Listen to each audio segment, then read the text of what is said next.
Hello and welcome to my channel. We are in this video going through the book titled 3 Magic Words by U.S. Andersen. If you're new to my channel, welcome. So glad you found us. And to our subscribers, welcome back. Thank you for joining me on this journey. Hope you're enjoying this book. We are now heading to the chapter titled Intuition.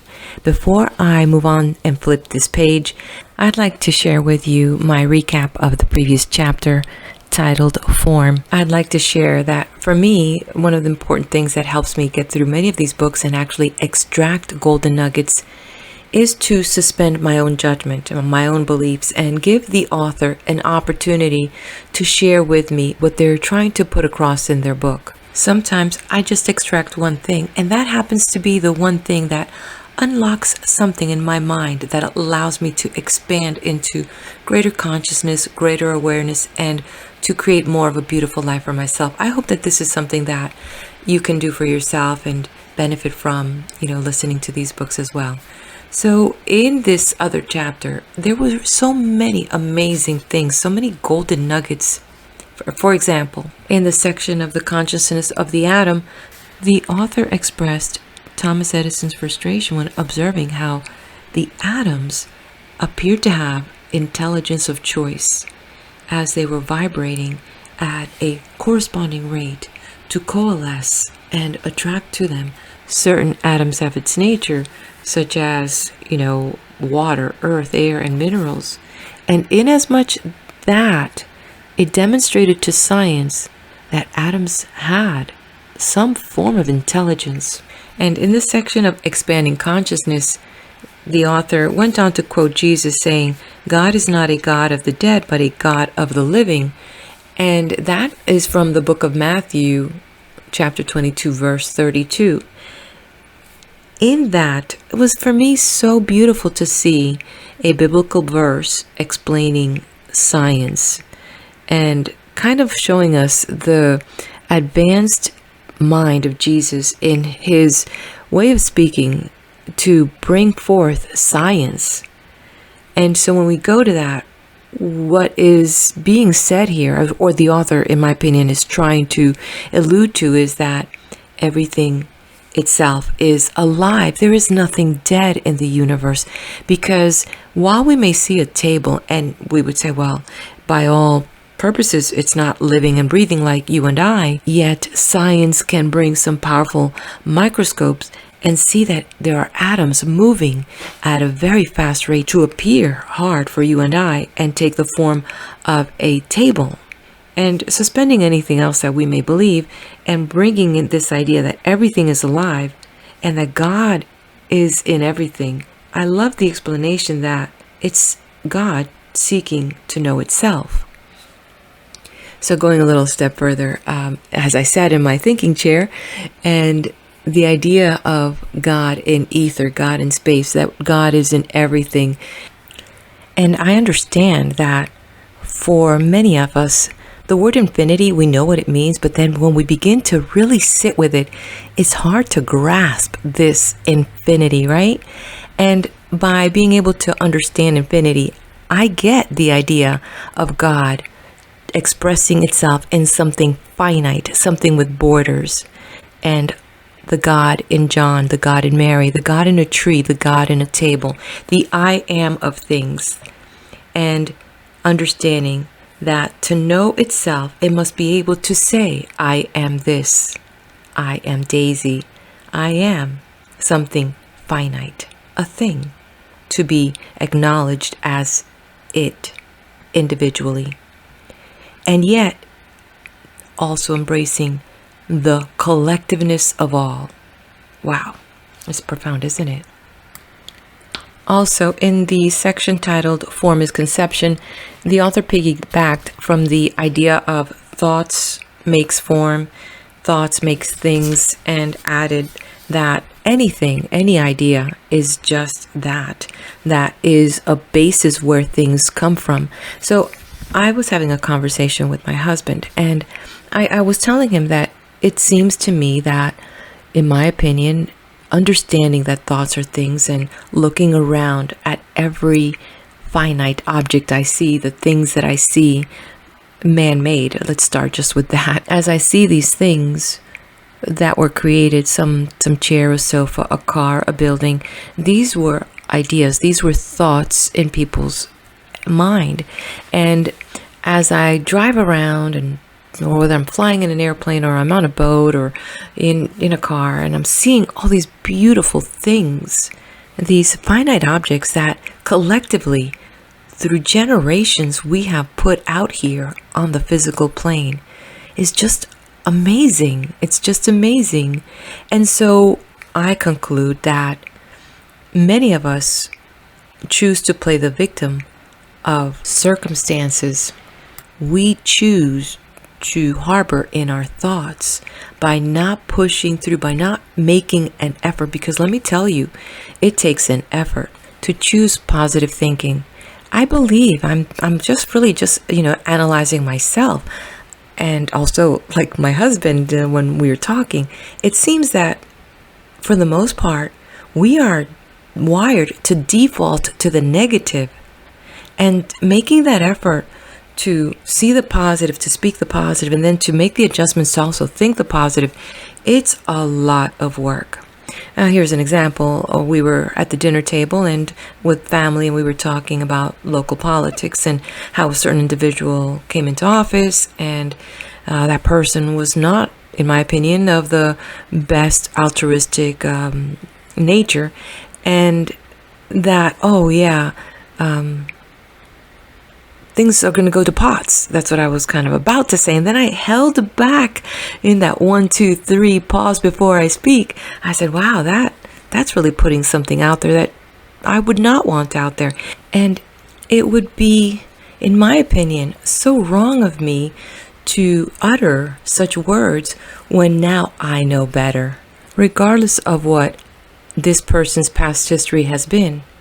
It is about the present, it is about the here, and it's about creating through my thoughts, doing my part to bring heaven on earth.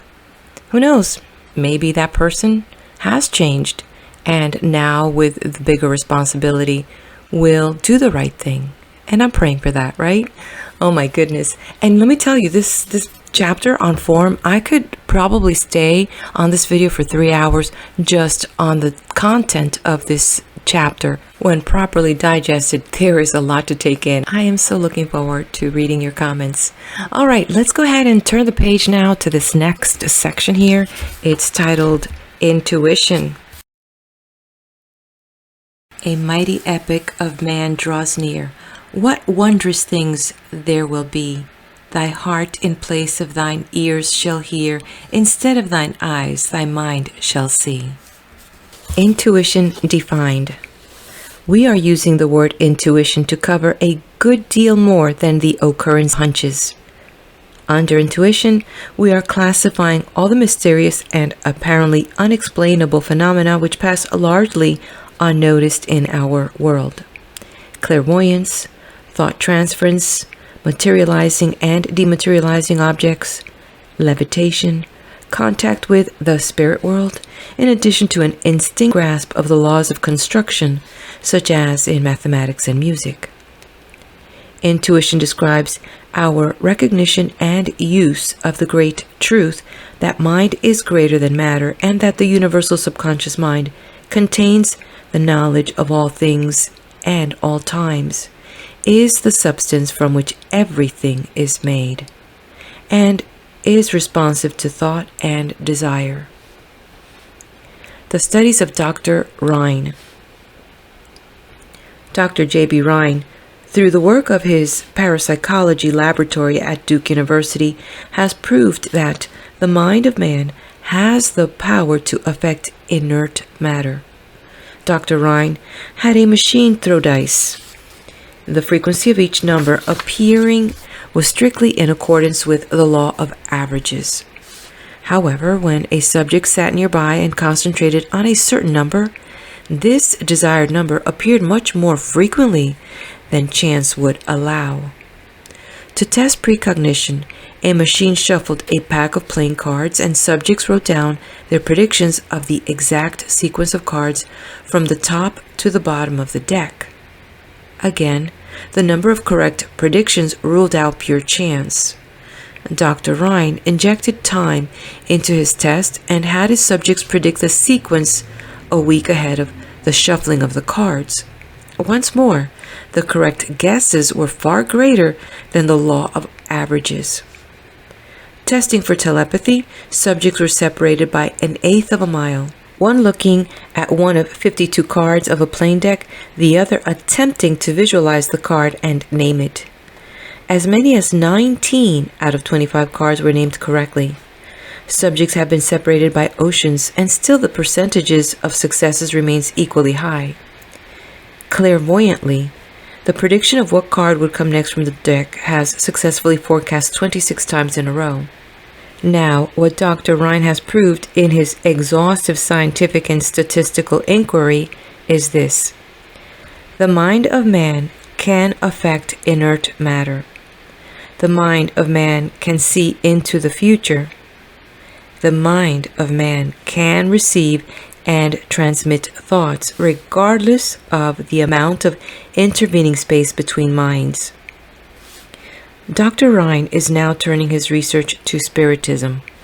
He feels that he has proved that the mind is independent of the bounds of space and time.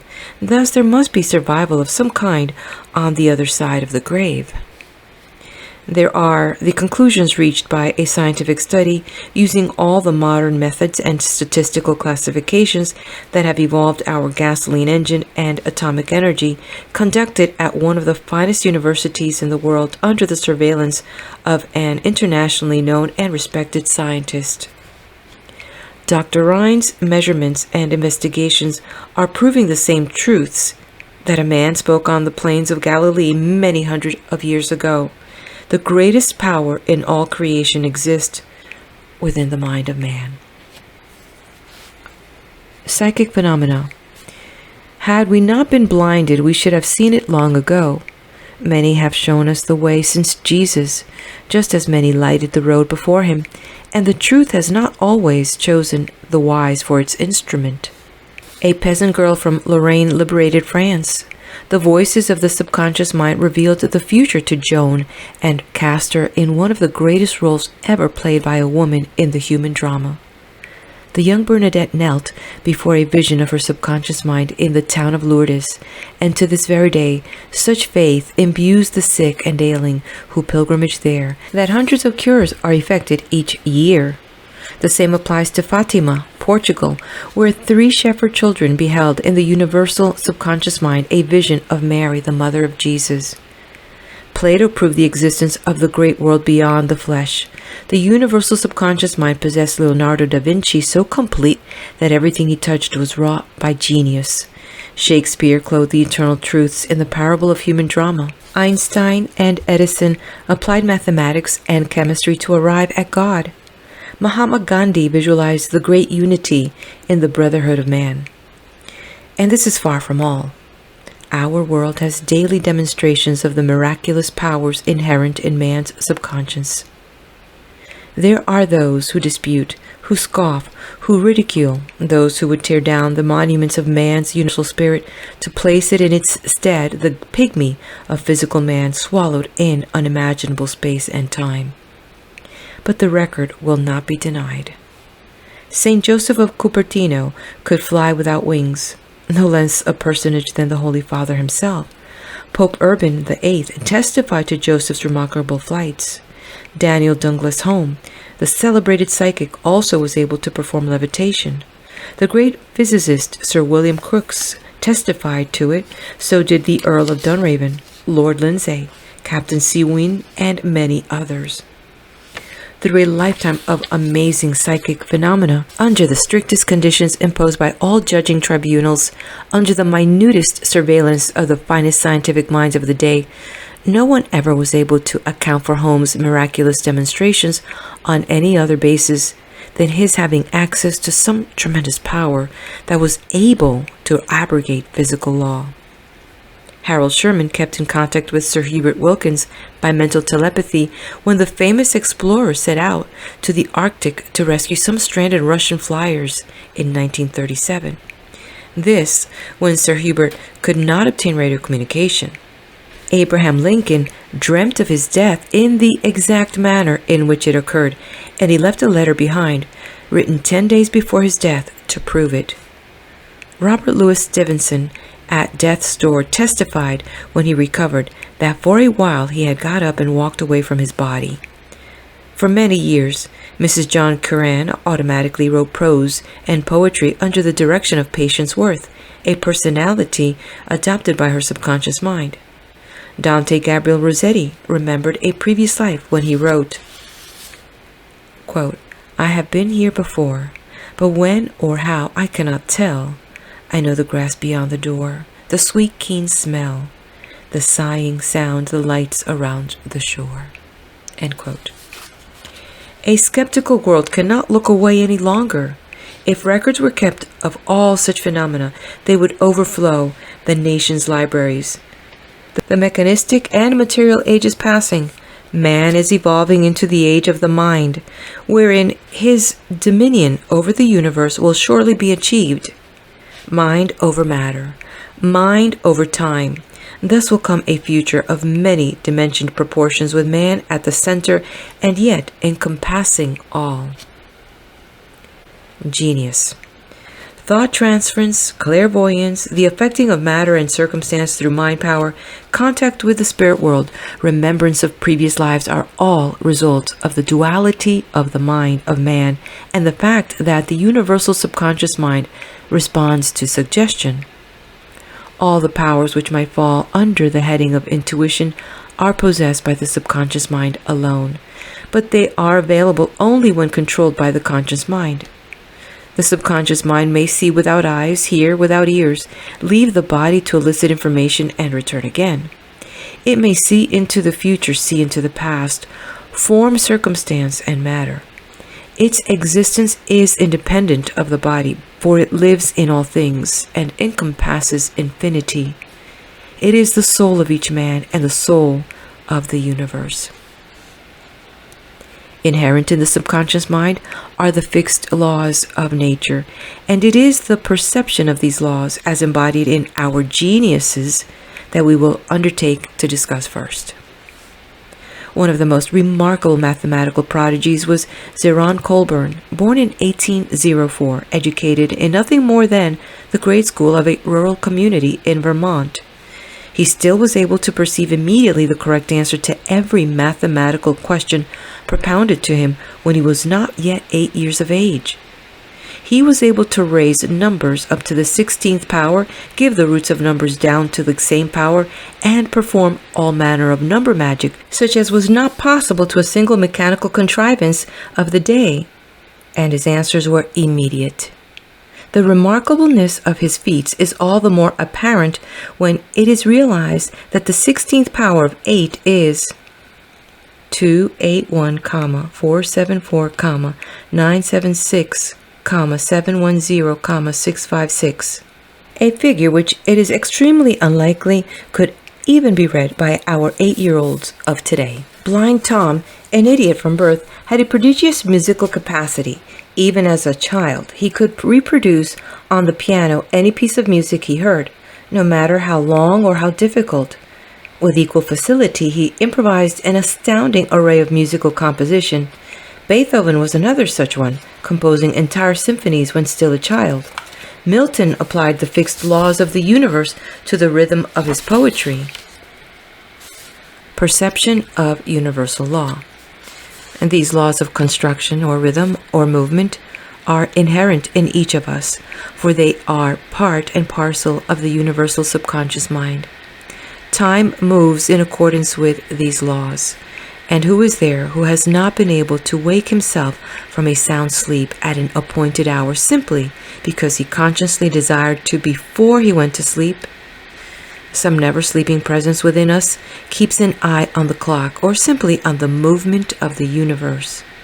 And if we desire to be awake by 6, so we are. Nature has thus fashioned the most reliable alarm clock of all, but our dependence upon the mechanical contrivance of this faculty as it has dulled so many others. Great artists perceive intuitively the laws of the combinations of the colors. Great engineers perceive intuitively the sweep and scope of a building, bridge, or highway.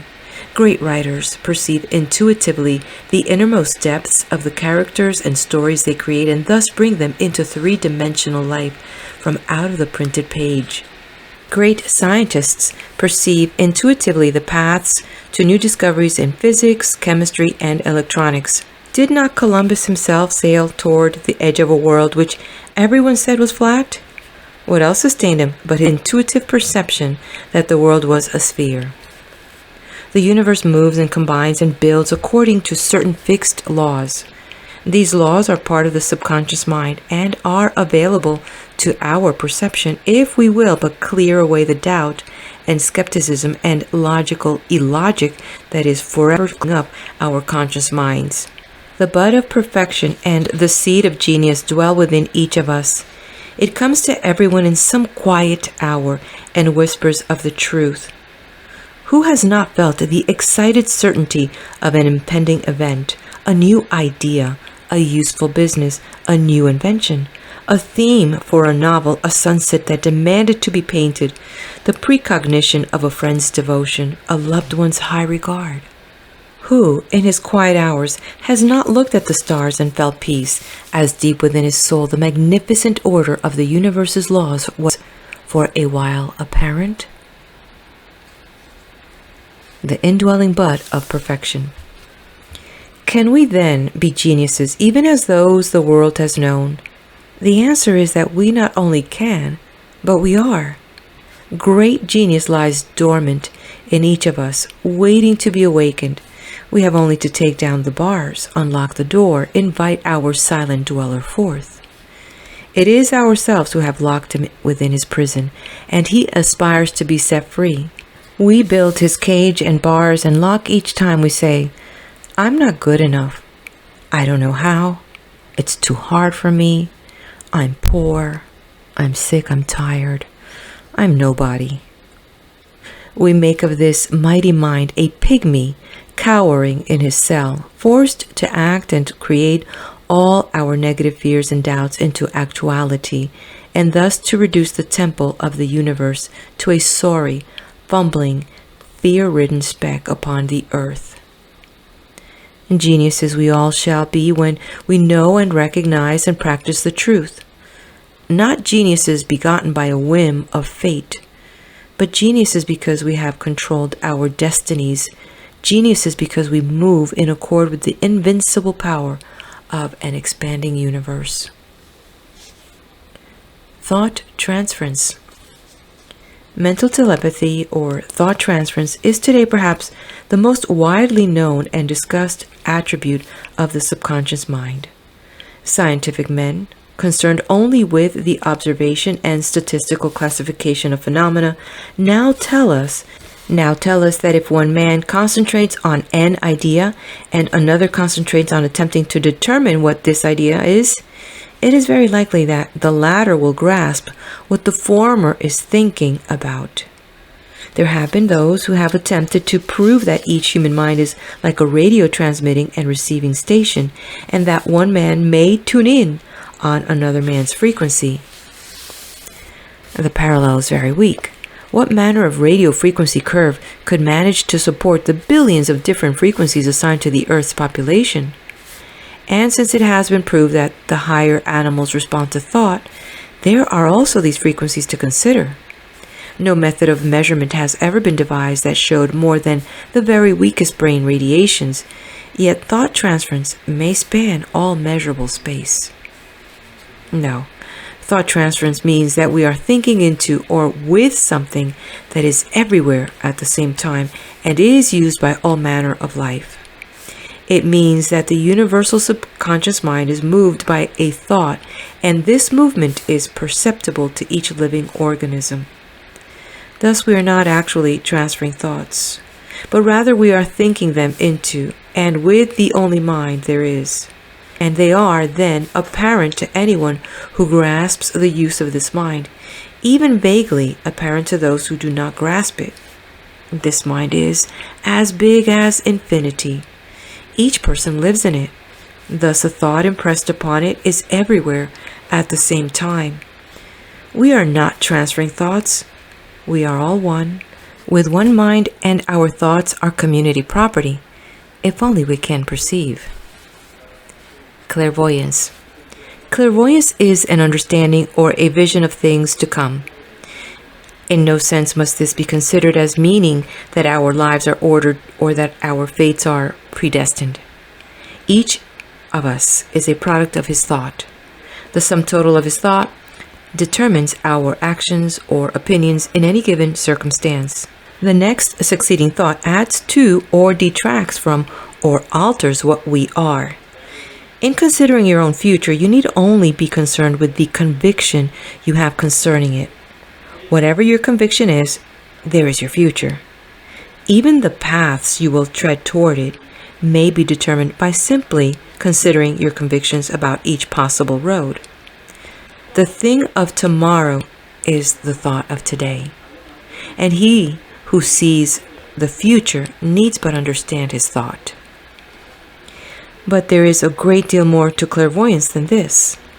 A barrage of cases is reliably recorded in which dreams forecast certain events which came to pass. People from all walks of life testified to visions in which they saw themselves involved in some action in a strange place, only later to find themselves actually doing the same thing in the very place in the exact manner they had envisioned. Professional clairvoyants, whose mechanical instruments are the crystal ball or deck of cards or the palm of the hand or the movement of the stars, though oftentimes they are little more than shrewd psychologists, take from the subconscious mind an impression of their client's thought and translate it into the future. There is no time in the subconscious mind. Everything that has happened, everything that is happening, everything that will happen are all happening at one time in this mind, and that time is eternally now. For this mind, being infinite, contains an infinite number of possibilities, all of which are actual in and eternal now. Substance and shadow. Materializing and dematerializing objects and circumstances verge on our conception of sorcery, or we relegate it to the realm of witches' tales. Yet once again, we are dealing with that which has been reliably recorded and which must be, from the very nature of the subconscious mind, one of its inherent powers. Jesus walked upon the water, fed 5,000 with 7 loaves of bread, turned water into wine. The mate of the SS Vestris met a stranger on board his ship who told him to steer northwest, where this same stranger was subsequently rescued from a stranded ship. A hypnotized man may be told there is no chair in the room other than those occupied, and he will not see the chair. The thought or idea of the chair is gone from his mind.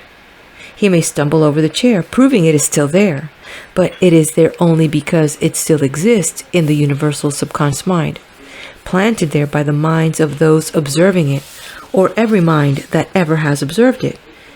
Is the chair not, in the first place, only a thought conceived in the mind, made into physical reality by a man who thought he made a chair? Is it not true that if the thought connected with the creation of the chair had never existed, the chair would neither? The chair is not but consciousness, resolved into form only by thought, made of the eternal substance of which all things are made, which is not substance at all, but merely intelligence. God appeared to Moses, the Blessed Virgin appeared to Saint Bernadette, the ghost of Pickfair appeared to Mary Pickford, Jesus appeared to St. Paul, and the bridge which he builds appears to the engineer, in his mind as a thought, even as all the things of this world must first appear as thoughts. Similarly with levitation, will Urban VIII be denied in his testimony that St. Joseph of Cupertino could fly? Will Williams Crookes be denied that D.D. Home could levitate himself from the ground? They were seen to do these things. Those who would dispute it can do so with no other argument than it is impossible. And the sorriness of that particular defense has been proved 1,000,000 times. The spirit world. Contact with the spirit world also is one more manifestation of the power of the universal subconscious mind. We need not go so far as to say that those who have passed beyond the veil make themselves known to us only through certain mediums. Rather, it is enough that we remember two primary attributes of the subconscious mind. One, it responds to suggestion. Two, it possesses the power to manifest physical reality from thought. All the phenomena of the seance can be accounted for with these two facts in mind. All the great mediums were and are possessed of another personality who assertedly dwells in the spirit world and makes contact with those departed souls who have something to say to friends and loved ones who have remained behind. In the trance, the spirit possesses the medium's body, usually assumes a drastically different personality from that of the medium, and proceeds to render acute and detailed information regarding present, past, and future events in the lives of the people with whom the medium is barely acquainted or indeed has never met. Such information is often accompanied by disembodied hands and wraith-like faces hovering about the room, as well as objects moving and floating seemingly under their own power, and accompanied by unaccountable rappings. Now, essentially what the medium does is to put himself or herself into a self-imposed hypnotic trance, during which the subconscious mind is exposed and is quickly responsive to any suggestion offered it. When it is suggested that it is the spirit of one who has been taken by death, it becomes so, and the information it is able to offer is proof that it actually achieves this.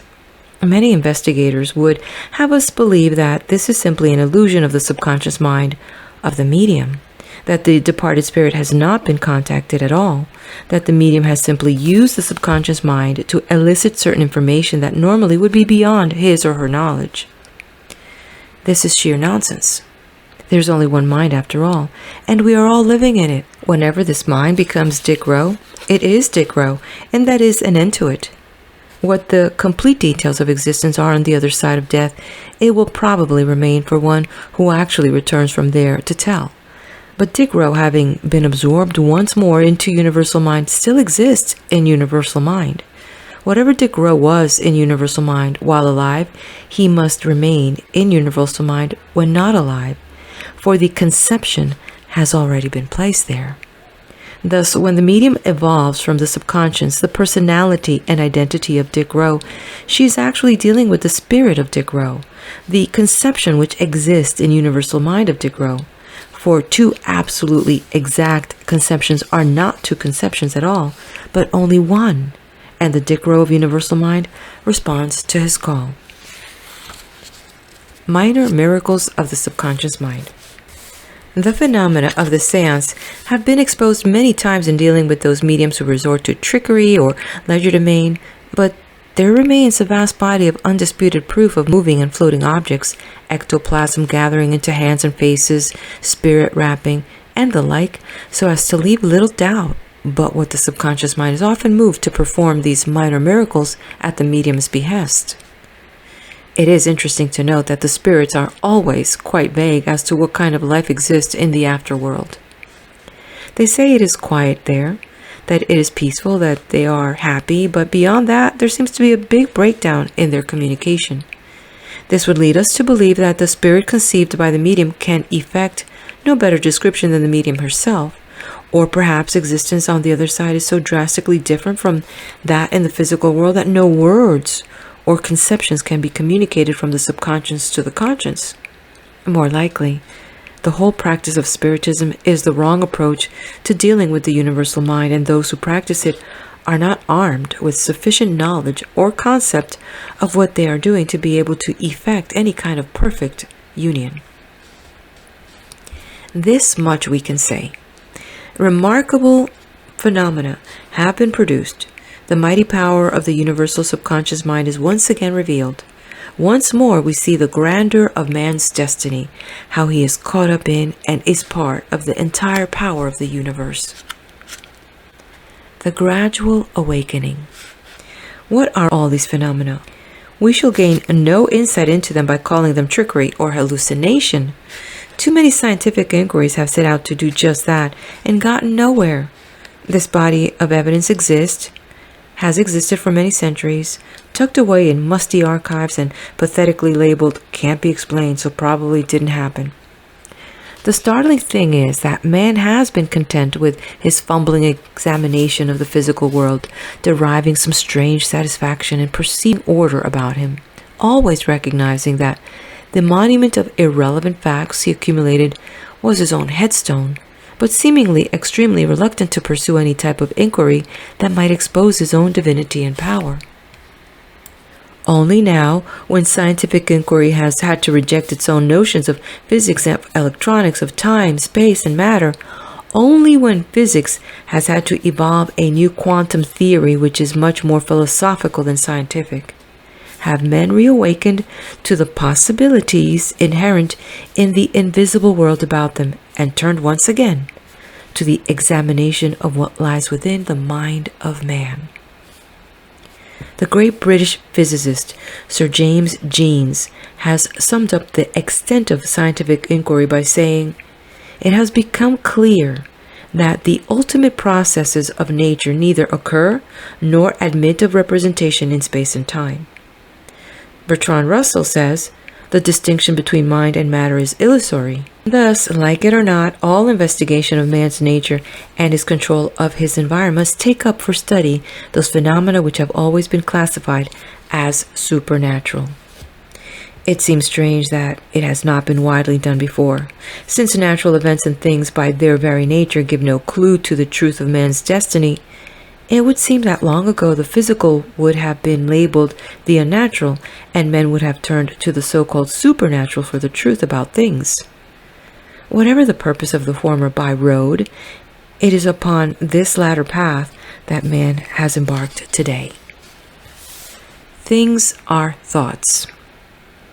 We have said that thoughts are things, but the premise that we are forced to adopt now is that things are thoughts.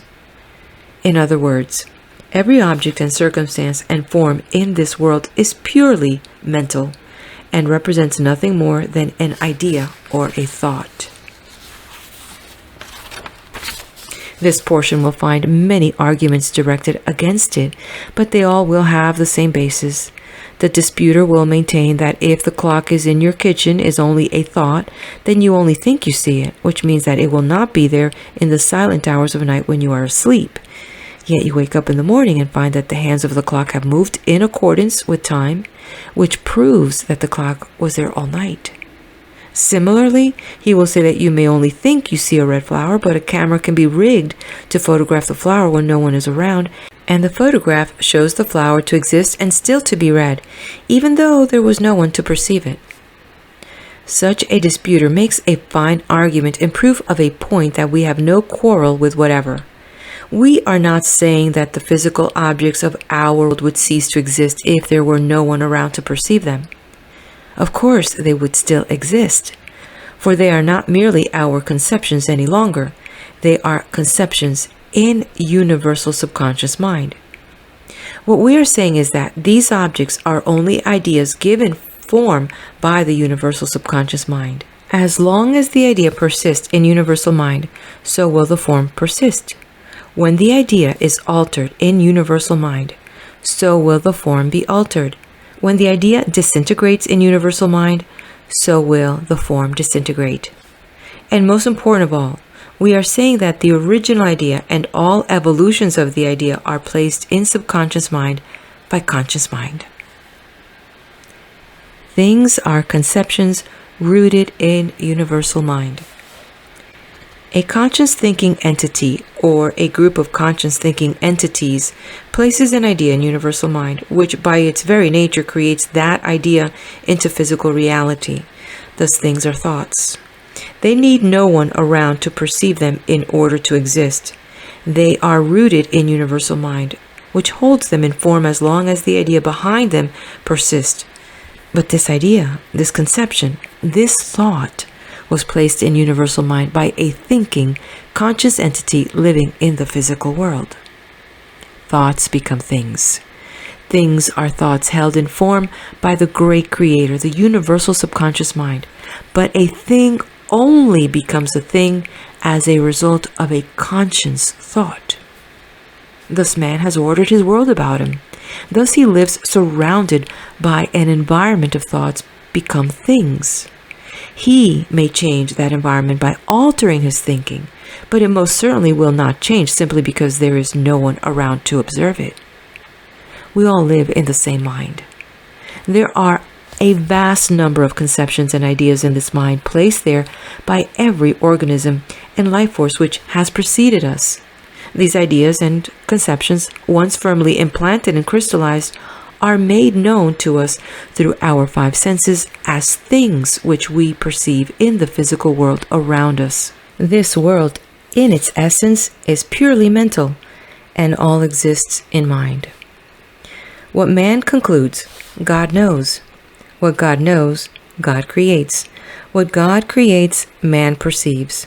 What man perceives, he believes to be outside himself, existing in the world around him.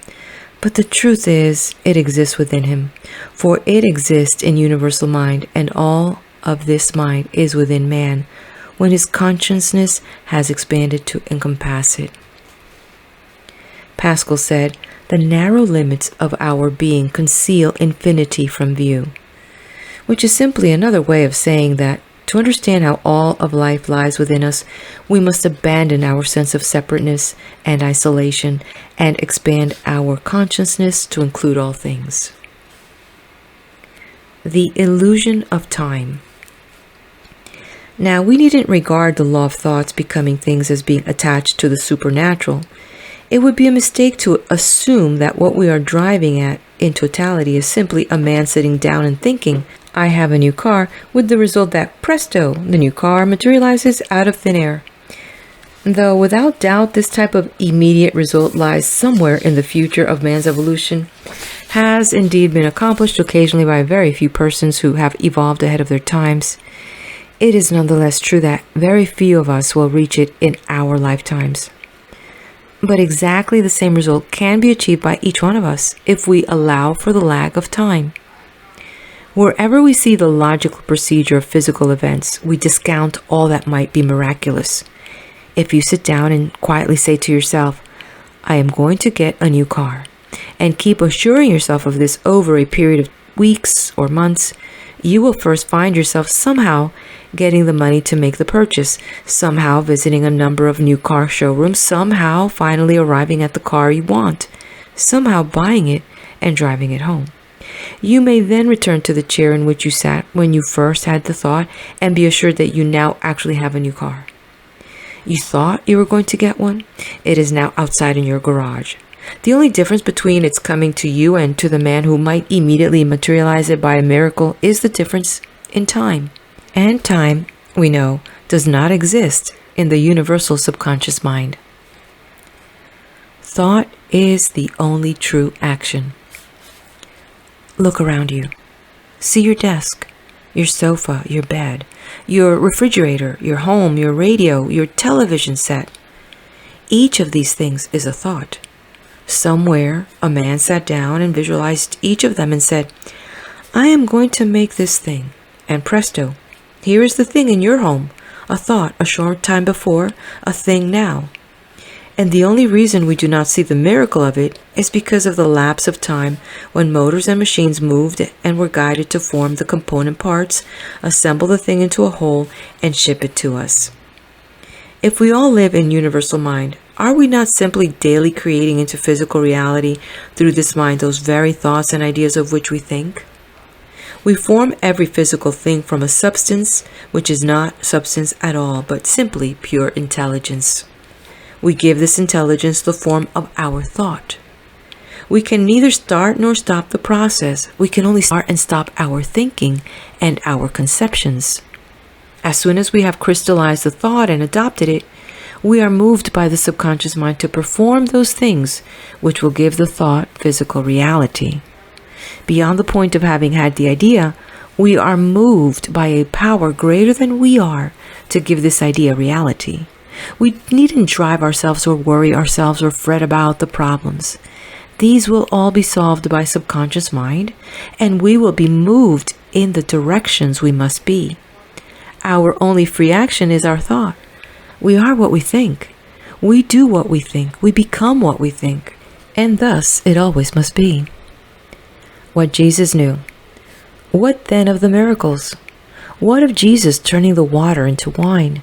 Granting that Jesus conceived that the fluid in the bottles was wine instead of water, certainly he would, in the normal course of events, have been prompted to empty each bottle of water, proceed to the winemakers and procure the wine, and subsequently to pour this wine into each of the bottles. We know that he did none of these things. He simply conceived that the bottles contained wine, and all of the acts necessary to perform this transition were performed immediately, and the water became wine. What did Jesus know to be able to condense time and physical action in this manner? For one thing, he knew that time, as has only now been proved by our scientists, is a dimension, and he undoubtedly was able to perceive each event along this dimension in response to each of his convictions. Secondly, he understood that the physical actions ordinarily necessary to resolve a thing from a thought are merely the movement of the universal subconscious mind, or his Father, as he put it, and he knew this mind needs no instruments other than itself to effect manifestation. Thirdly, he understood that this mind by its nature is every place at the same time, and all of it is in any place at any time. So he knew that all of it was within him, and thus his consciousness was expanded to include the wine, the water, and the bottles. With such perception, along with his own magnificent conviction, he was able to transcend time and the movement of bodies in space, and to change the water into wine in an instant. A miracle to us. The truth of things as they really were to him, he did nothing that any of us couldn't do except compress time and circumvent the interaction of physical bodies moving through space. Time is invariable, says modern science. The movement of bodies in space is purely mental, says modern science. Jesus has replaced Newton on the shrine of physics. This then is where we are heading, into the unknown to make it the known. Those who cling to their little established worlds are holding on to mere dust. We are after the cause and source of all things. We are after true knowledge. Maeterlinck says, the one sorrow of the mind is the sorrow of not knowing or not understanding, which contains the sorrow of powerlessness. Not knowing is powerlessness. We are after power. We want to know. Again, Maeterlinck says, he who knows the supreme causes becomes one with them and acts with them. Can there be any doubt but what understanding the causes of universal power and moving in accord with universal power can give any less than universal power? The properties of light. Let us turn to this ephemeral physical world of ours. One of its interesting phenomena is light. Light always takes the path of least effort. Least effort is ordinarily the shortest distance between 2 points, but where light encounters resistance, it simply reflects off in the mathematically most perfect angle so as to maintain its maximum energy. Light is inherent in the universe, and the universe doesn't fight and strain and snarl. It does things the easy way. There are also some very interesting theories about light which indicate that which it reflects need not necessarily be true. Light consists of a stream of photons moving at 186,000 miles per second. These photons, of course, are invisible but might best be described as approximating shape of a silver dollar, though infinitesimally thin. One theory holds that these photons move perpendicular to the pull of gravity. Illustrating with a silver dollar, the dollar always must remain upright relative to the Earth's surface. Thus, if the photons come at us from an angle from above or below, they appear smaller than they actually are. For example, a man standing 20 feet away and 30 feet above you appears much smaller than he actually is. It is this quality of his appearance, plus your own instinctive balance on the perpendicular to the pull of gravity, that allows you to determine how high he is above you. According to the theory, what has actually happened to give the man this appearance is that the photons streaming toward you look smaller. The man has not changed in size. For example, place a silver dollar at arm's length, face toward you and perpendicular to the ground. Then, keeping it perpendicular, move it upward until it is 2 feet over your head and still at arm's length. The dollar now will only appear smaller, but will be an ellipse instead of a circle. Thus, the photons of light streaming from the man who is at an angle above you cause him to look shorter. His breath will be normal at his feet, but will gradually taper towards his head. It is this aspect of an object in space that we perceive with perspective, and it is the photons of light always moving perpendicularly to gravity that communicate this quality and relation of things to us. So says the theory. What do we see? Now the photons moving at the speed of light have no measurable depths. In other words, looked at from the top or bottom, they are invisible. Here the theory takes an interesting twist. If, through some disruption of the pull of gravity or the imposition of some outside force, these photons could be made to lie on their sides so that they were parallel to the Earth's surface, any object emitting them would be invisible to the eye. Scientists have worked along these lines for many years, with the thought in mind of disrupting the stability of the photons so as to make our machines of war invisible to the enemy. What man sets out to do, man does. Indeed, it will be difficult to remain attached to the final reality of the physical world the day man is able to cast any of his physical object into invisibility simply by throwing a switch. To this very day, we do not know what it is we see in the world around us. We know it is something, but what we can determine about this something only convinces us that we know very little about it. Our postulate is that these things are thoughts made manifest, and when we are able to cast them into visibility or invisibility at will, who will dare maintain that they are things of themselves and completely apart from man? Thus, the shimmering ephemeral world about us is not a group of hard and substantial facts at all, but merely a world of shade and shadow, dimly perceived, flickering distortions on the walls of Plato's cave, vague indications of a mighty truth not seen. Airship of God. Mental telepathy, clairvoyance, physical manifestation, form thought, mental healing, any and all of these so-called supernatural phenomena of this world are possible to each man. He need not sweat and aspire and strain to achieve these things. He need only expand his consciousness to include everything around him. Through the unity of self, thus achieved, he will perceive the laws of the universe as they are.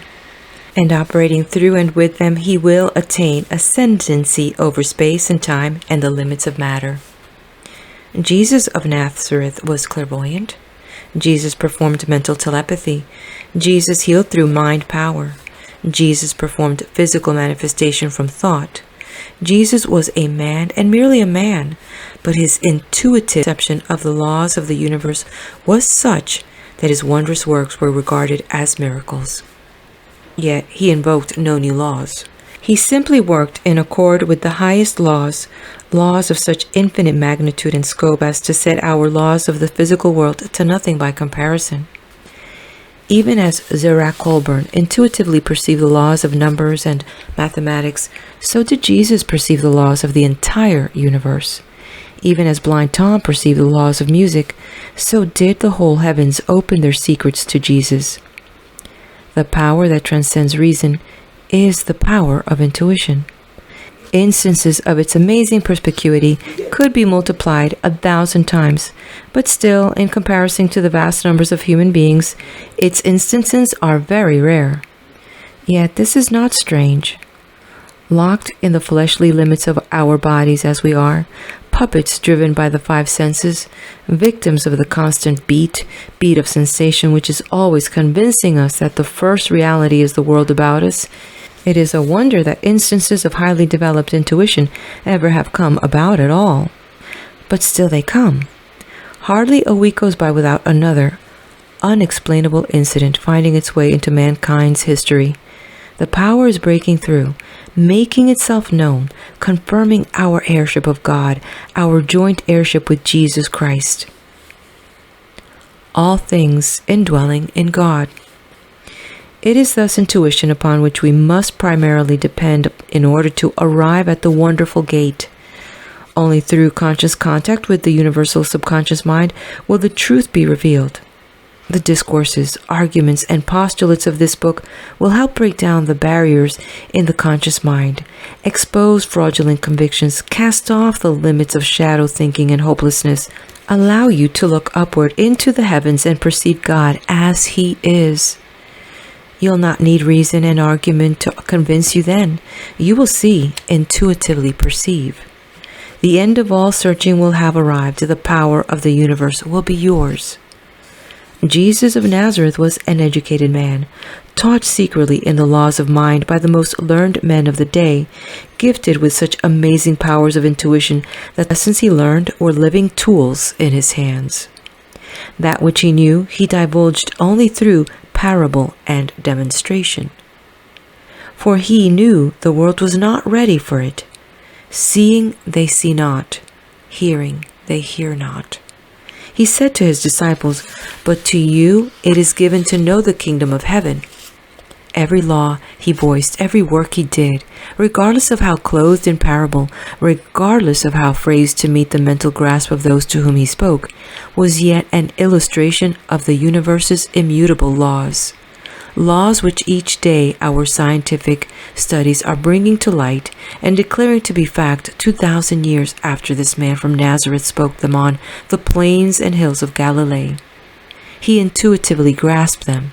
He needed not test tube, nor laboratory, nor cyclotron. He saw that the laws were within him, were part of him, were his very foundation and essence, and he placed in them his entire trust and confidence, made himself one with them, achieved the consciousness of the universal subconscious mind, utilized the power far greater than he was, told a world astounded at his works, "It is the Father who dwelleth within me, he doeth the works." It is the unity of all things indwelling in God which Jesus saw. It is the intuitive perception of that unity that we strive to communicate in these lessons. This unity was perceived before Jesus by Gautama Buddha, Confucius, Lao Tse, by the writers of the amazing Upanishads who said, "He who beholds all beings in the self and the self in all beings, he never turns away from it." When a man understands the self has become all things, what sorrow, what trouble can there be to him who once beheld that unity? Follow the heart. This is a world in which the heart rules and never the head.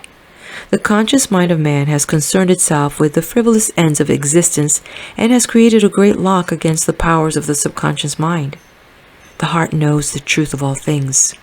It is the heart that is the seat of intuition, man's hope to arrive back home in the midst of an encompassing all the magnificent truth of his unlimited power. Heed the voice of the heart.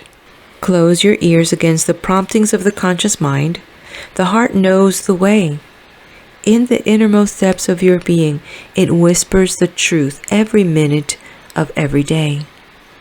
Intuitively it perceives. Intuitively it communicates. Leave to your conscious mind the doing of that which is Caesar's. Leave to your heart the doing of that which is God's. Thus it is that, as you proceed, you will find yourself being led more and more by your heart. The truth of a feeling that rises within you will ask for no argument or examination. It will come to you as a whole thing, and you will ask of no man, whether it be fact or fiction, truth or fantasy, or good idea or poor. It will be a light that never was on land or sea, and you will follow it, for it will have penetrated to your soul. It will be a great deal more than that which up to this point in your life you may have termed a hunch. It will be a great deal more than what you might formerly have thought to be a lucky guess. It will take root deep within your being and become one with you, and you will take the paths of your life with unshakable vigor and faith to see that it is effected in the world about you. Thus success will come, thus health, thus love, thus peace, thus a grander purpose and sweep than ever existed on earth alone, for it will proceed from the heavens. Truth versus delusion. The duality of mind and the apparent duality of our world is a trying thing to cope with. If things are but thoughts and in true essence merely intelligence cast into form, what then of the ghosts of haunted houses, the disembodied faces and hands of the seance, the specters that we often attribute to the night? What of the fearful visions of our waking hours and the distorted images of our nightmares? What of the deluded and lost souls who people our lunatic asylums and fancy themselves to be the Napoleon or Marie Antoinette? What of our psychotics and neurotics who dwell half in this world, now assuming one personality, now another? Where is the fine line drawn between thoughts becoming things and thoughts becoming delusions, even insanity? Among the insane there will be found those who think they are birds, those who think they are persons from the past, great persons of our time, various kinds of animals. Among the insane will be found people suffering from all manner of fantastic delusion, which, in view of our saying that a man can become whatever he thinks, might prompt some persons to ask, why has this man who thinks he is Napoleon not become Napoleon, but only insane instead?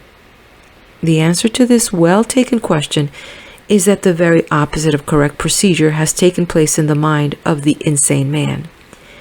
Instead of his conscious mind controlling the subconscious mind, it has lost all control. The man is a victim of any passing fancy that may lodge for a moment within whatever conscious facilities he has left. Since there are billions of impressions available in subconscious mind for him to perceive, he simply grasps one according to its attractiveness and adopts it temporarily. He does not become the thing he fancies. His conscious mind flits too rapidly.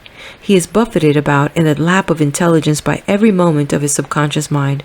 Control is gone. When control goes, there comes insanity. Very often we are witness to the same thing in our very aged or infirm. The conscious mind becomes affected and begins to lose control, and before our eyes we see great changes in the personality taking place. Such a person becomes helpless. His thoughts move at random, scattered and haphazardly, casting him now into irrationality, again into extreme lucidness. The cornerstone of personality. We must remember that the conscious mind is the cornerstone of personality. It fills our lives with order and controls the subconscious mind in its great creativeness. When control by the conscious mind disappears, the individual disintegrates, becoming insane or infirm. That is why it is balance we strive for, balance between the conscious mind and the subconscious mind. Therein lies the truth of genius. When the conscious mind vastly subordinates the subconscious, we find an individual who lives beset by all manner of insurmountable problems, for he sees himself living in a world where all things are greater than he.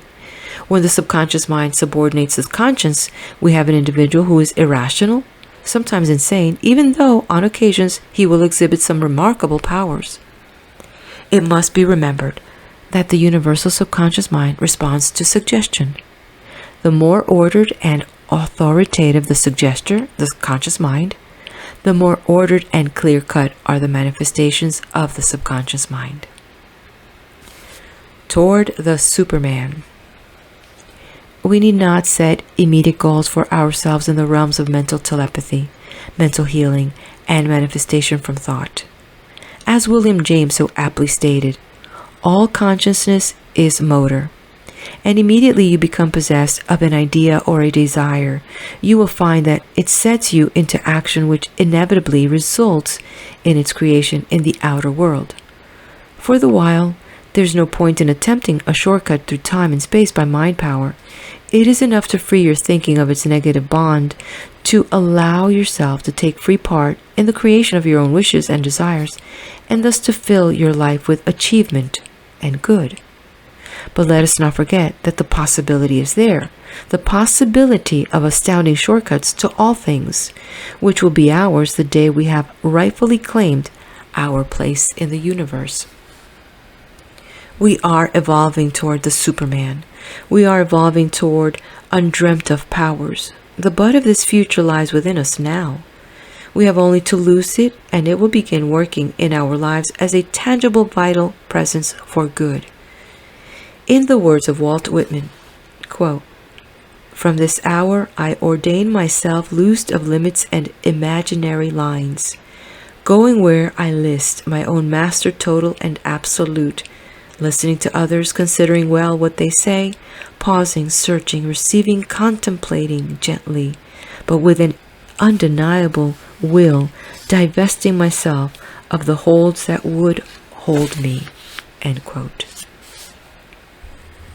Our goals. It is our intuitive perception of the laws of the universe that reveals to us God as He is. We need only put all wishful thinking aside, save the desire to know the truth. Expectation and desire will light the way.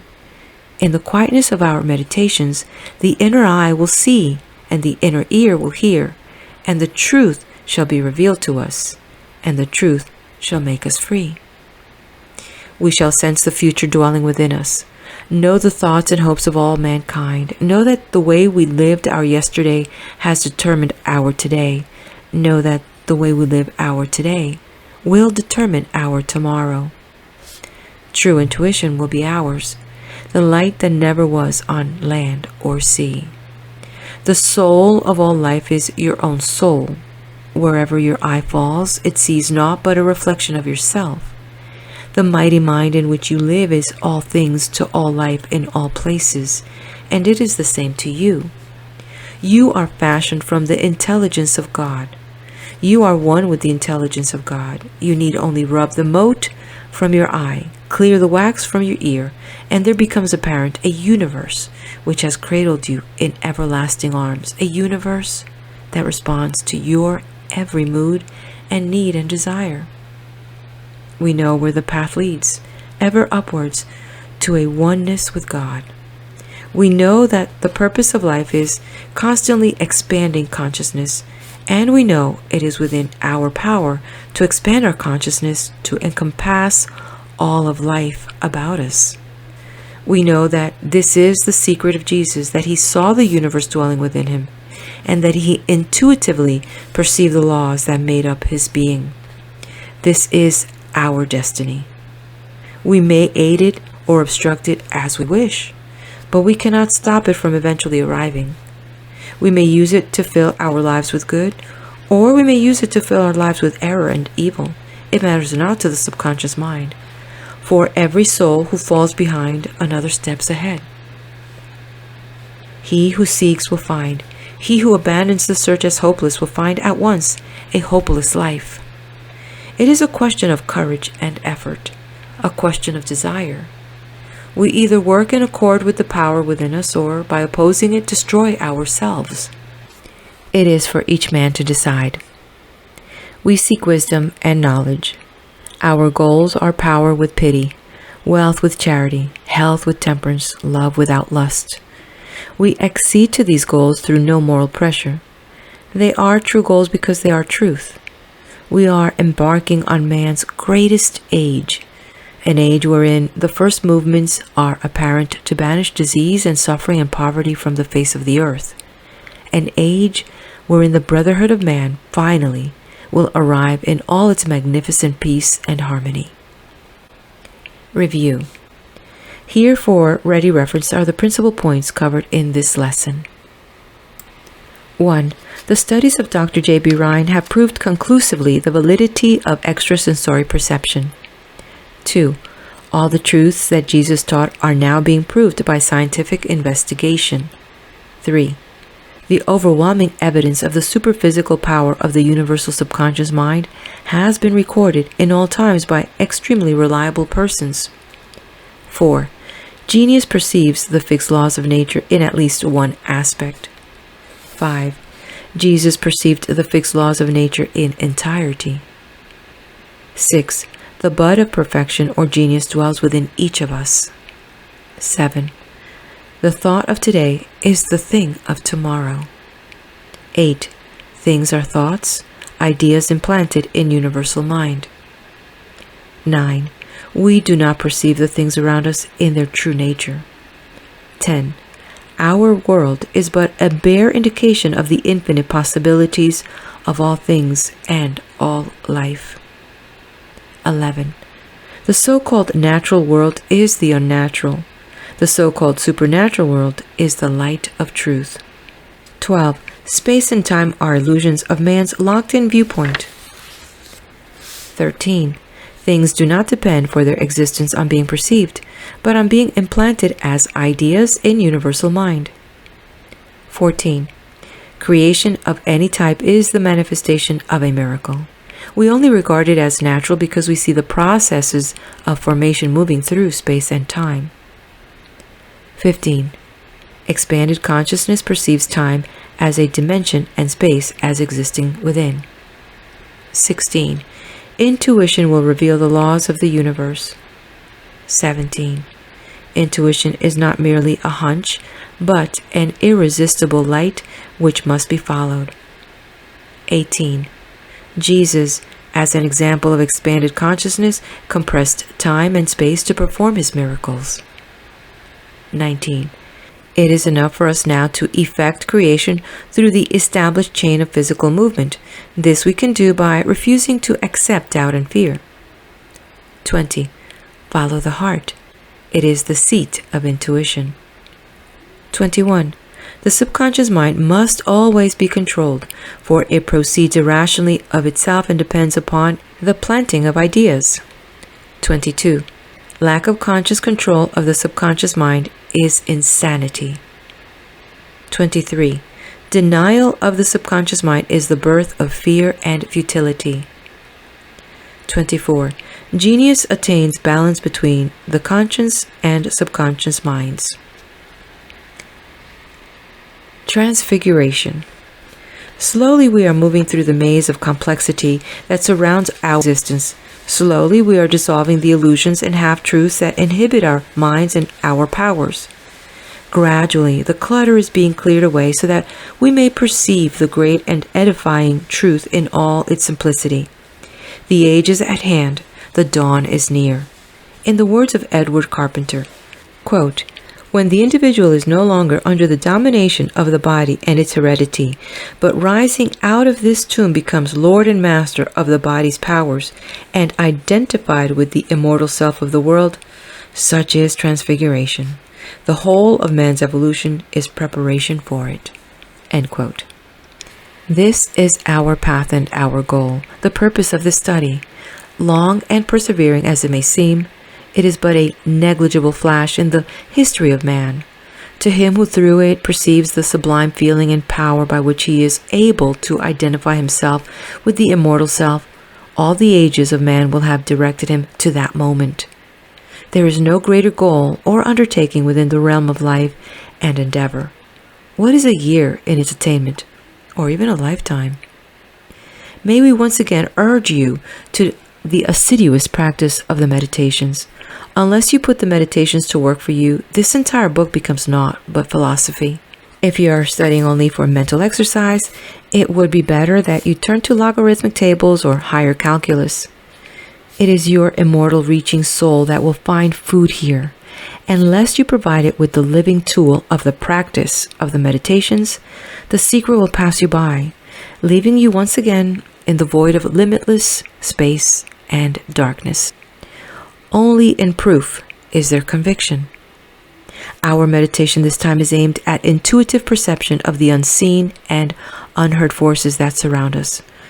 Through reliance and immersion in universal mind, we shall become aware of the directions our lives are to take. We shall perceive the purpose of our task and the manner in which they must be performed. We shall find guidance through each day to the appointed hours when we shall fulfill those destinies that only we can fulfill. Put your faith and trust in the mind of God and follow the dictates of your heart. Quoth Shakespeare, "To thine own self be true, and it shall follow like the night the day. Thou then canst not be false to any man. A recommended reading: Law of Psychic Phenomena by Thomas J. Hudson, published by A.C. McClurg and Company. Fifth meditation. I listen to the voice of the universe as it speaks within me. It is the voice of truth, and it guides me unerringly along the paths of my life. Somewhere deep within me, in the perfect bud of my soul, there stands an immobile universe where all things and all law lie revealed. I reach within to this place of peace and quietness. I hearken to the voice of my heart. I close my eyes and sense a living, breathing universe dwelling within me, and I dwelling in it.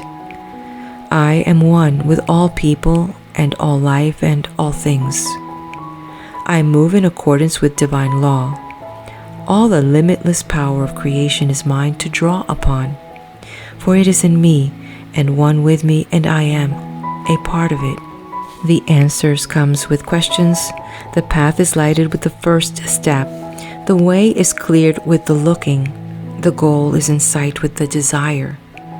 I know that I am fulfilling the fondest wish of God, for I place myself in His hands, taking each step of my life boldly and strongly, for it is God who prompts me, and God moves with sureness. I see tomorrow, for I know today, and this day is father of tomorrow. The things of my life are the children of my thoughts, and my thoughts of today are even now bearing the children of tomorrow. All that is good I desire. All that is evil I refuse to accept. By attaining, I do not deprive. All that is and ever will be is available to every man. He need only ask, and it shall be given. I bind myself to the power for good that surges heavenward all around me. The limits and inhibitions of my past are gone. Each day is a new birth of my soul. Each day is another step on my journey to a oneness with God. I do not seek, I know. I do not strive, I am guided. End of chapter 5. All right, my dear one. If you haven't done so yet, hit that like button, subscribe to the channel, share this with your friends, and head over to the next video. I'll be there with the next chapter titled Faith.